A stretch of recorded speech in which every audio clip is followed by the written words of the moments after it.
নমস্কার বন্ধুরা, আমি সম্পিতা। আপনারা সবাই কেমন আছেন? চলুন, আজ আমি একটা নতুন রেসিপি ট্রাই করেছি। ভিডিওটি শেষ পর্যন্ত দেখুন। আমি এখানে 1 লিটার দুধ নিয়ে নিয়েছি। দুধটাকে ভালো করে ফুটিয়ে একদম ক্ষীরের মতো করে নিতে হবে। চলুন দেখা যাক।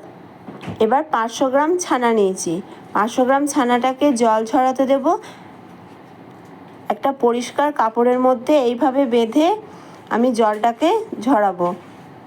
দেখুন কিভাবে জলটাকে ঝরাচ্ছি। এইভাবে বেঁধে নেব। বেঁধে নিয়ে টিপে টিপে আমি জলটা ঝরিয়ে নেব। দেখুন কতটা জল বেরোচ্ছে ছানাটা থেকে।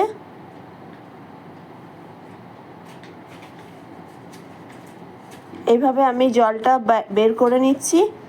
তারপর জলটা বের করে নেওয়ার পর ছানাটাকে আমি একটা থালার মধ্যে ঢেলে দিলাম।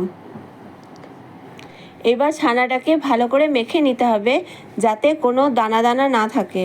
চলুন ভালো করে মেখে নিই।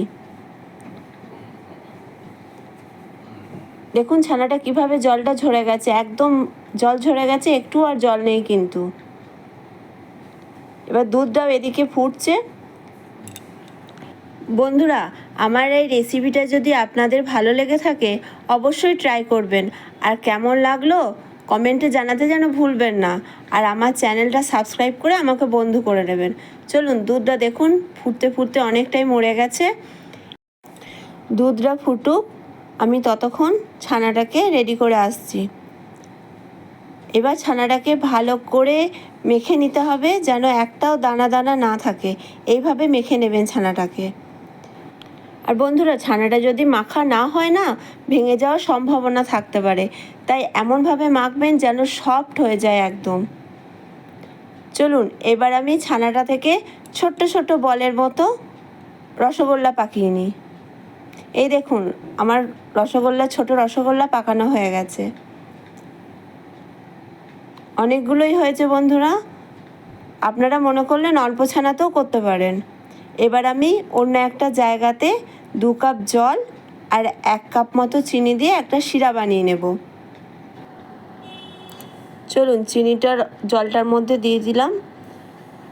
এবার জলটা যখন ফুটবে, যখন জলটা আঠালো আঠালো হয়ে আসবে, তখন আমি ওর মধ্যে ওই গুলিগুলো দিয়ে দেব, ছানার বলগুলো। দেখো বন্ধুরা, জলটা ফুটে গেছে। এবার আমি এটা দেখে নেব যে ঠিকঠাক রস আকৃতির হয়েছে কিনা। এর মধ্যে বলগুলো দিয়ে দিচ্ছি, যেন ভেঙে না যায় সেটা লক্ষ্য রাখতে হবে। অবশ্যই জলটা ফোটার পর কিন্তু দেবেন, না হলে কিন্তু ভেঙে যাওয়ার সম্ভাবনা আছে। আস্তে আস্তে আমি সবগুলো দিয়ে দেব।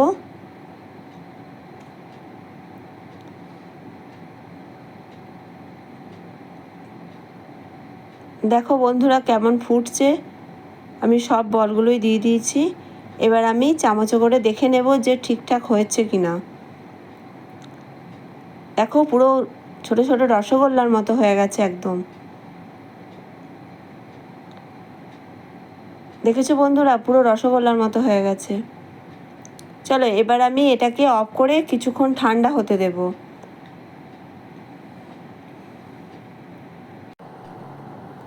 দেখো বন্ধুরা, এটা হয়ে এসেছে। এবার আমি একটা পাত্রে ঢেলে নিলাম। দেখো এটা শক্ত শক্তই হয়ে গেছে কিন্তু, আর ভাঙার কোনো সম্ভাবনা নেই।